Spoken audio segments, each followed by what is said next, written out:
feel good, you look great, I like you, I can't wait. A first time, a first date. You're so fine, I'm so late. You sip wine, I drink straight. Okay, yan. Isang magandang araw ulit sa lahat ng mga ka-DIY natin dyan, sa lahat ng mga beginners dyan. Ayun, meron tayong biglaang dito, check up. Galing to sa tropa natin, sa ating pina-check up ng tropa. Ang problema nito, umaandar siya kapag ka nakaangat, pero pag nakababa na, hindi na siya umuusad.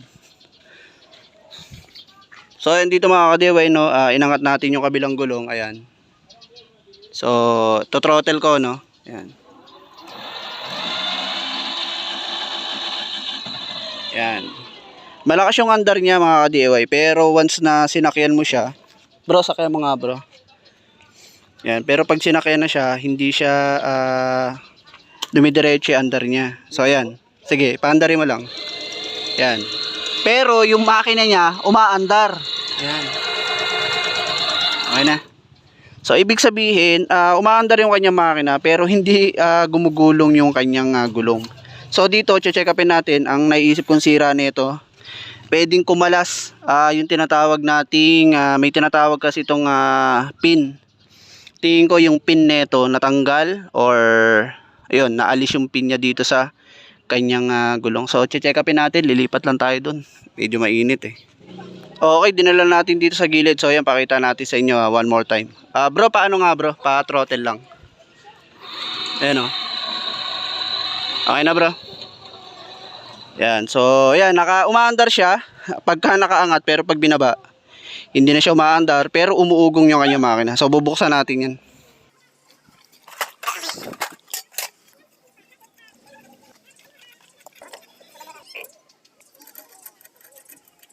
Hindi ko na nga siya pinukpok, no, kasi minsan ginagamitan to ng puller. Dito halos kamay na lang, oh. So ito yung dahilan, oh. Hindi siya sumasabay doon sa kanyang axle. Natanggal yung pin nito. Nandito pa yung kanyang pinaka-pin. Yung nadurog yung housing ng bearing. Ayan o, yung kanyang pinaka-corona. Pero wala lang siyang corona, pero hindi pa siya talaga basag. Okay. So ayun dito, based dito sa kanyang pinaka-issue, nadurog na yung pinaka-housing ng kanyang corona. Pero okay pa yung kanyang bearing. Even though magkakahiwalay siya doon, okay naman yung mga clearance niya. At hindi siya maalog. Ibig sabihin maganda pa yung bearing kahit papano. Pero ito, yung corona, nabasag na. So ang gagawin ko na lang muna, ibabalik ko yung kanyang pinaka-pin para mapaandar na natin to. So yan, balik na natin mga ka-DIY. And then itong kanyang pin, medyo pupukpukin natin para medyo sumikip siya dito. Kasi malamang maluwag na to. Mislide na siya papunta doon sa loob.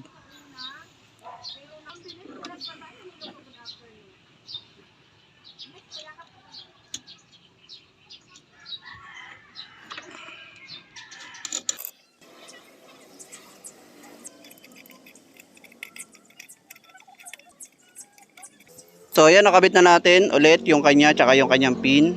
Boss, paano nga pa throttle? Okay, so umaandar na siya ulit. Tignan natin kapag may sakay kung umaandar na. So this time naman yung may sakay. So ngayon tatry natin pa atras. Sige boss, try mo na boss. Ayan, okay na. Sige. Sige, drive mo lang. Taas pa abante naman.